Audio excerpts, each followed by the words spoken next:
Can confirm, Super Mario Odyssey is a great game. It sure is. Welcome to Toastarena in the Sand Kingdom. Well, Cappy was right. There sure is a lot of sand here.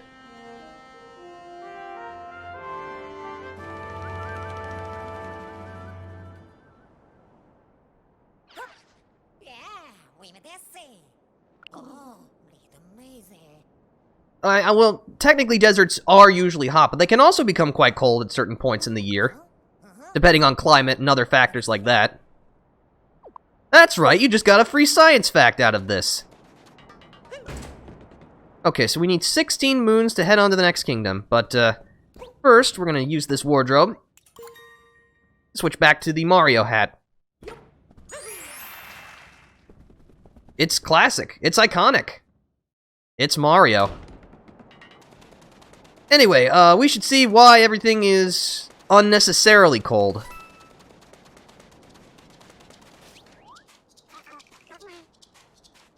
A flash freeze. That's usually pretty bad in a desert.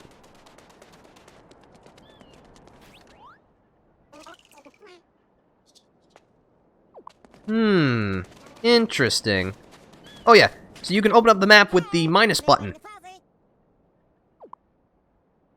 You can also immediately jump to any checkpoint you found, or directly to the Odyssey. And also, can we just take a moment to admire the fact that your map is a travel brochure, complete with information that has absolutely no bearing on anything, but, you know, it's just... They didn't have to do any of this, but they did it anyway, because they cared. So you can see about things like population, industry, and a bunch of other interesting factoids about the place.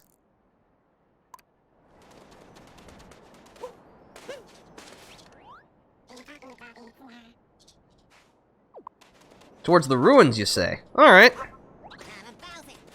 Footprints. Actually, that's the only set of footprints here. Wait, so how does that work? Did he, like, land from a jump or something, and then immediately jump again? I'm applying logic to a Mario game. That never goes well. Anyway, we can smack these little Goombas aside with Cappy. Toastarena Ruins entrance.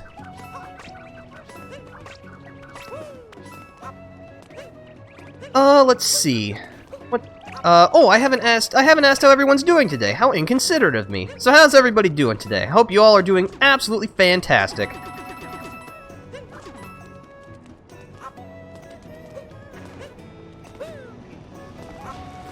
Alright, so it looks like they got some bullet bill launchers around here, which thankfully we can take control of.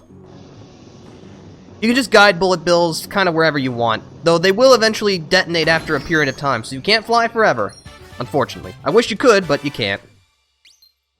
Inside a block is a hard place.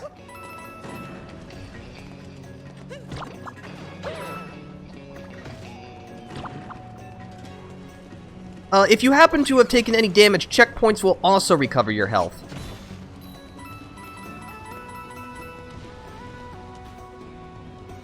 Oh, you know, as fantastic as one can be at work? Yeah, that's fair. Oh, that was a badly timed jump, but that's okay. We'll recover. Okay, so if you smack these cacti in the pattern and get multiple hits at once, you can earn some coins. Ta-da! Okay, so we could go through that warp pipe and through that 2D section. Or we could just jump over it. That works too. Yeah, once you get good at the more advanced maneuvers that Cappy allows you to do, you can go pretty far with him. You could do things that normally you would require a transformation or a less...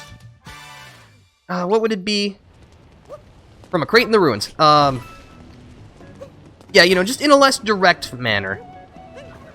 But again, that requires you to be good. Which I usually am most of the time, but don't worry. I'll probably choke in some ridiculously easy circumstances at some point throughout this. I guarantee it.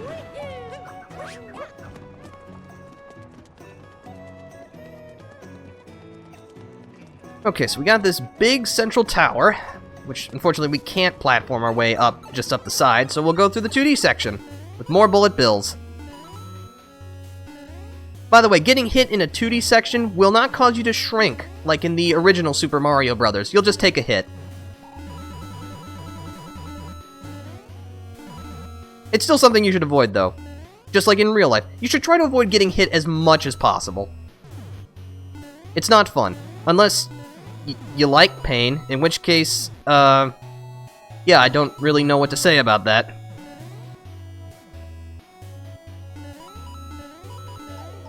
Alright, and we're here.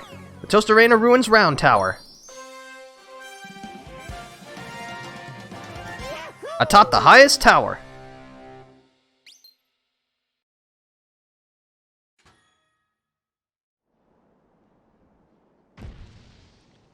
Oh, that got the lift running again.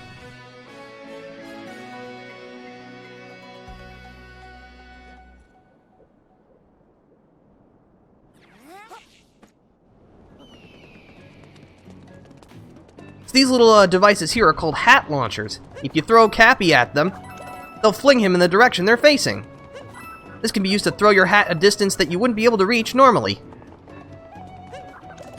These little devices create shockwaves when you hit them. They destroy obstacles, but of course they're shockwaves, so if you get hit, well, you know, it's gonna hurt.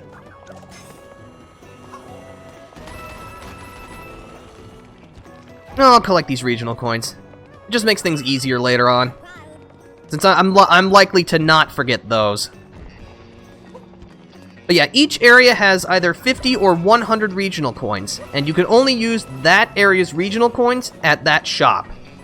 So you can't, say, bring coins from Toastarena into the Cascade Kingdom. It doesn't work like that.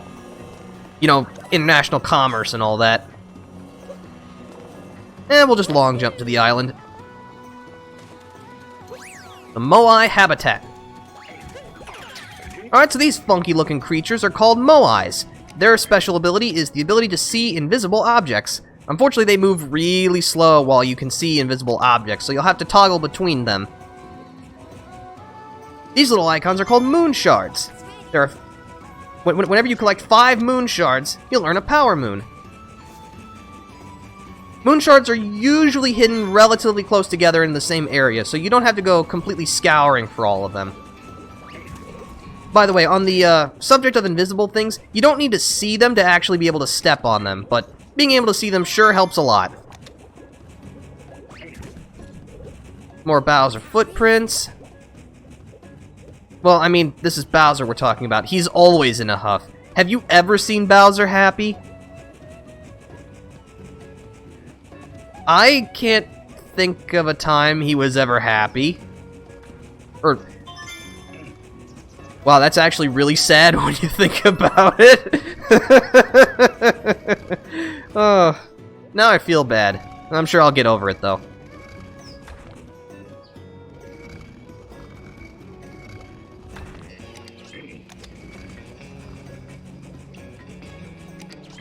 Let's see, the last moon shard is right over there. Got it. Alright, that went much smoother than last time.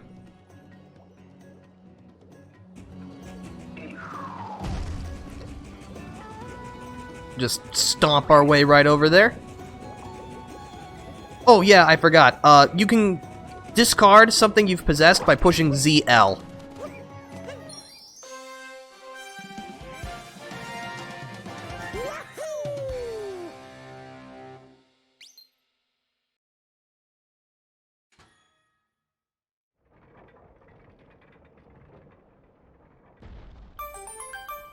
Oh, that opened a door on the pyramid.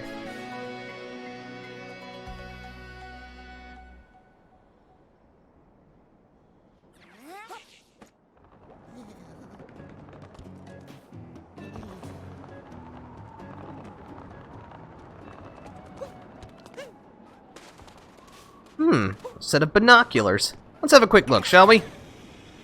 You know, Mario, most people just look inside the eye holes to use a binocular. What makes you so special? Alright, so we gotta go there. That's no problem.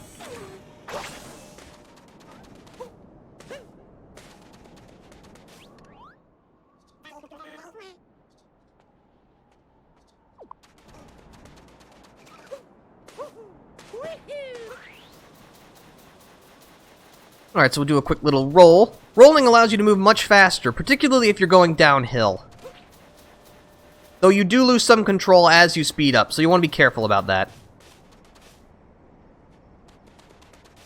Hey! That's new. I've never noticed that before. Interesting. That's a nice little bit of foreshadowing. I mean, I guess technically that constitutes a spoiler, but... Lost in the luggage. We're going to be encountering whatever that is in like 10 minutes or so, you know. It's not that long until we'll find out what that is. Alright, inside we go. Inside the inverted pyramid. And the atmosphere has definitely changed around here. As you can see, we're actually going to have to use the bullet bills this time. Well, I mean, I guess... if you're like a speedrunner or something, or you know someone who's really good at the game, you don't need to, but I'm not, so I'm going to take this transformation, please. I don't want to try to cross those little gaps just with my own jumps.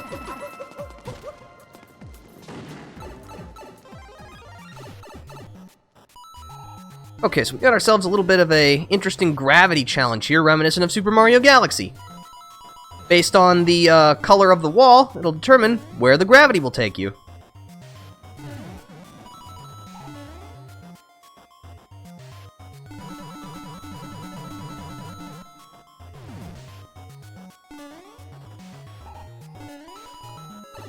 Easy peasy.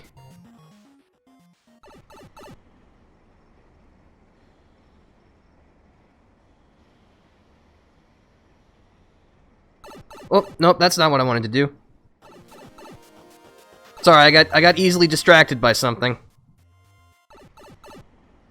Let me just, 1 second, please.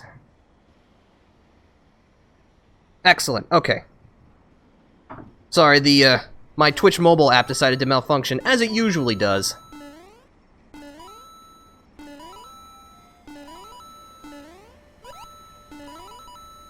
Stomp on a couple goombers. If you hold the B button after you stomp an enemy, you'll jump much higher. If you go past this warp pipe into this crack, not only are there a ton of coins, but there's also another power moon. Secret of the inverted mural.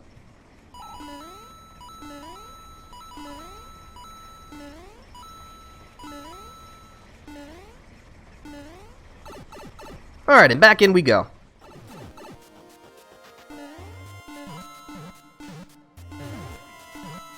Oh yeah, there's these very secretive purple coins right here.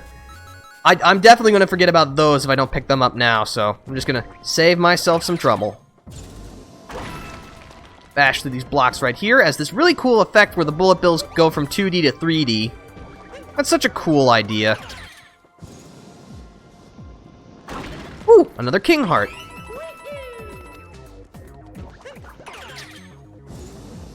Okay, so we're going to go this way, but instead we're going to careen into the wall here, because if you go into the gap in between these pillars, not only will you find even more coins, but also another power moon. Hidden room in the inverted pyramid.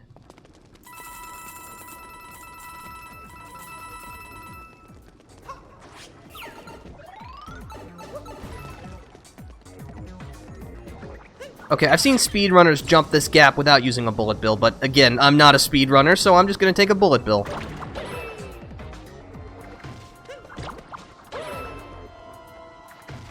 Okay. Let me see if I can do this without completely screwing it up. No guarantees. Yep, I messed that up. Oh well. It's just for extra coins anyway. I'll still get what I can, though. Alright, to the top of the pyramid.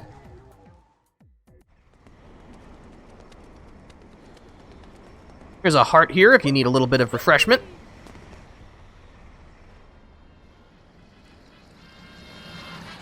How do you steer that airship so quickly? I wish I could do that.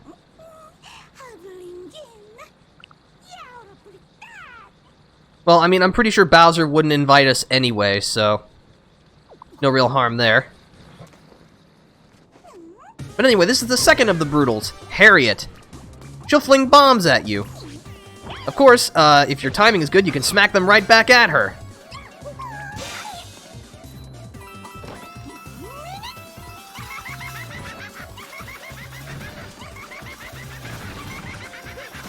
Bam! Also, the bombs will leave behind a fiery residue, so you'll have to make sure you don't step in it and accidentally burn your feet. Excuse me, ma'am, you need a receipt to return that?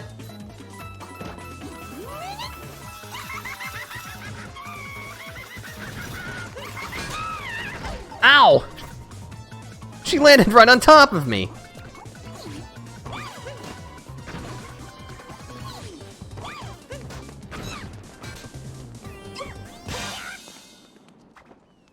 And that's all she wrote.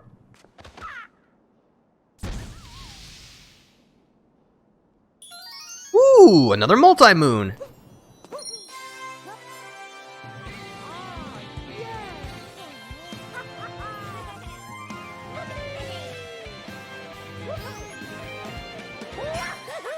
Showdown on the inverted pyramid.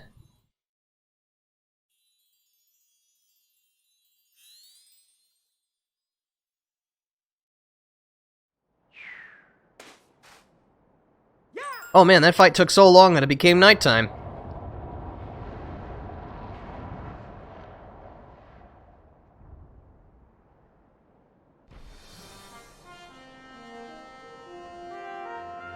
Now, I'm no scientist or anything, but pyramids aren't usually supposed to float in the sky, right?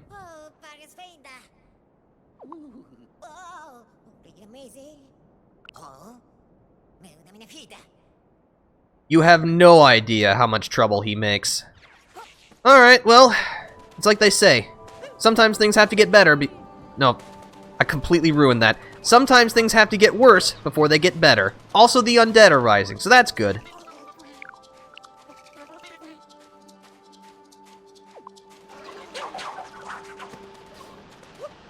Unlike most enemies you face, you'll be able to defeat these little guys much easier by jumping on them rather than using Cappy. Oh, a Jaxie, huh? Alright.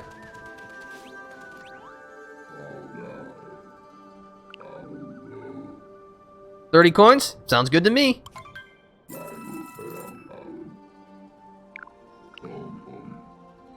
Break and dismount.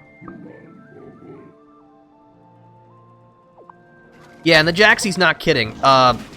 You'll be able to bash through smaller obstacles like these icicles with no problem, but the Jaxie really tears across the open space. And steering is not exactly what you would call pinpoint, so you'll want to be careful. You can use your brake to greatly increase your ability to steer, but you can't hold the brake forever because eventually the Jaxie will just begin sprinting again, so you'll need to make sure you use it well. Anyway, we're going into the hole. This is a good idea, right? I'm sure this is a good idea. It's a Mario game.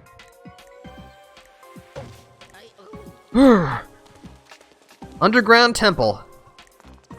And we got plenty of ice. Which means, you know it, ice physics! Because everyone's favorite part of platformers are ice physics, that and water levels.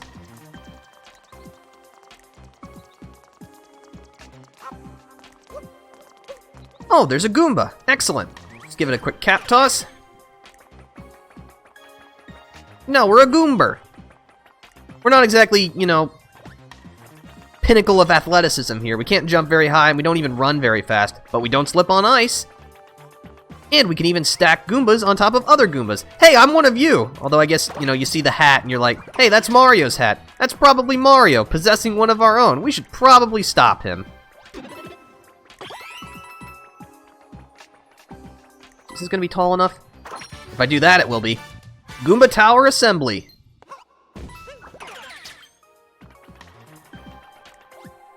Stack O Goomba.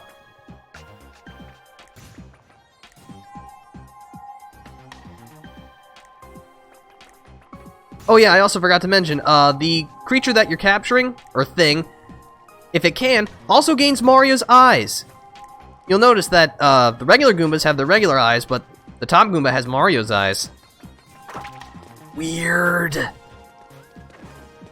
Oh, that bullet bill has a visor. That's funny.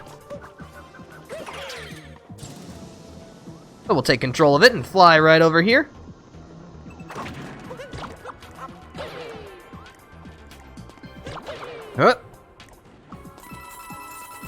Scoop up not only more coins, but in that treasure chest off in the distance.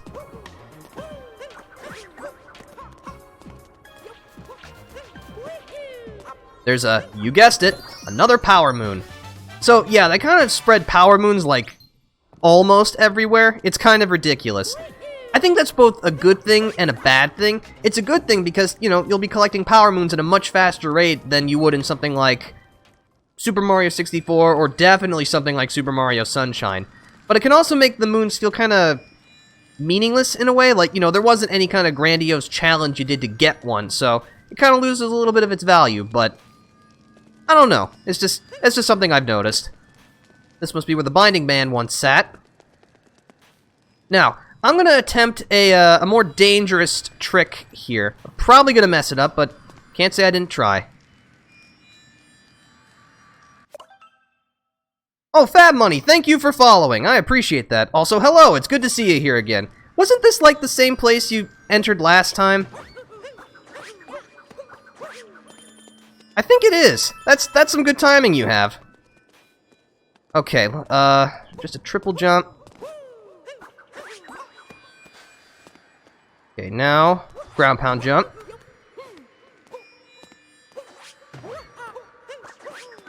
First try. I feel pretty good about that. But yeah, there are secret locations with coins and moons everywhere. So if you got the chops, there's not a lot of places you can't go. Surprisingly, yes. Alright, good. Okay.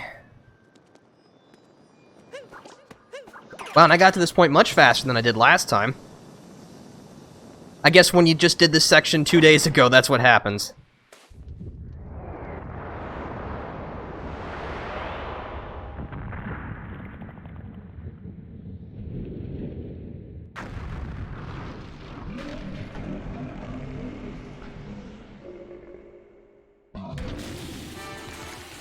Well, no, we didn't, but it looks like we're going to have to settle this with fisticuffs. This is Knucklotech! What you need to do is get it to punch the ice on the ground, then capture a fist. Then you just need to carefully steer it directly into his face.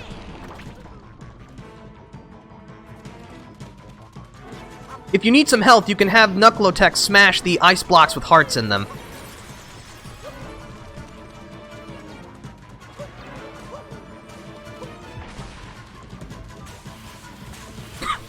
Excuse me.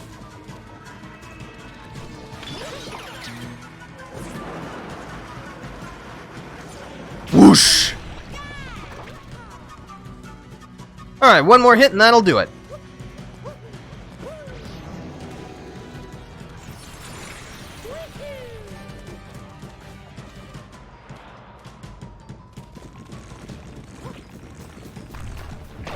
Roll right on past.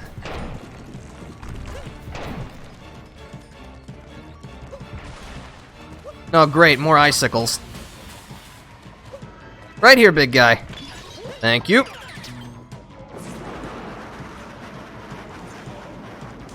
You really gotta stop hitting yourself like that.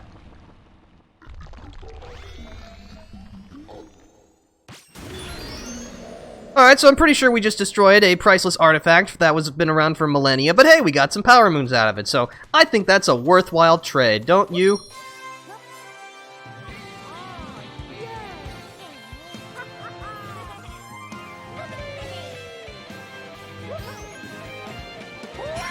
The hole in the desert.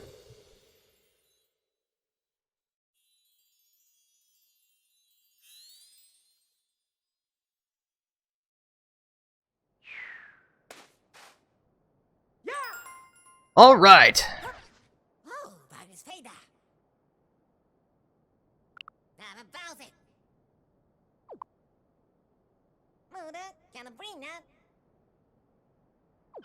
Let's see, I don't think we have enough. We need one more, but that's okay.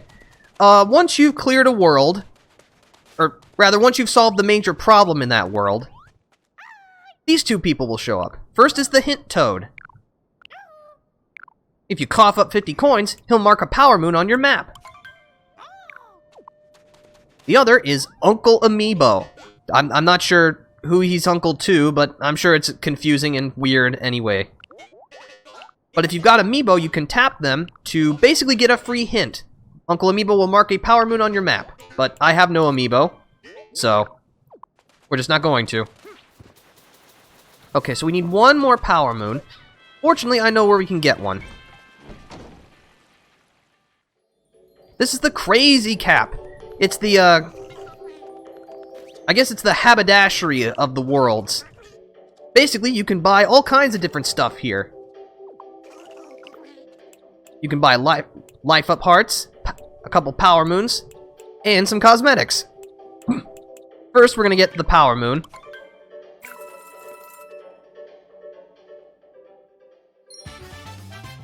Shopping in Toastarena.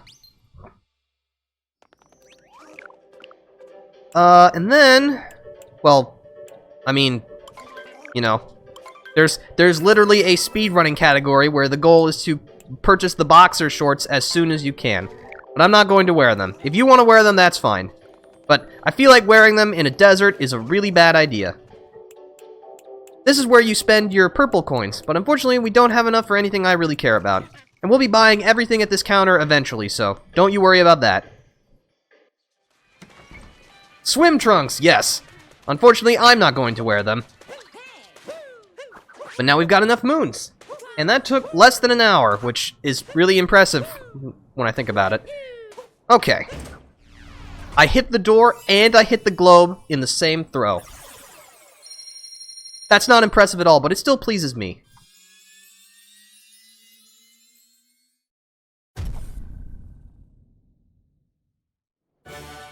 The Odyssey has powered up.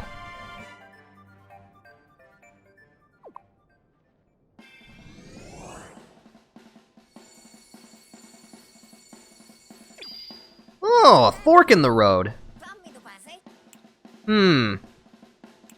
Now, the one that you pick is the kingdom that you will go to first, but don't worry, you'll go to all of them. So this really just determines which one you go to first. Let's go to Lake Kingdom first.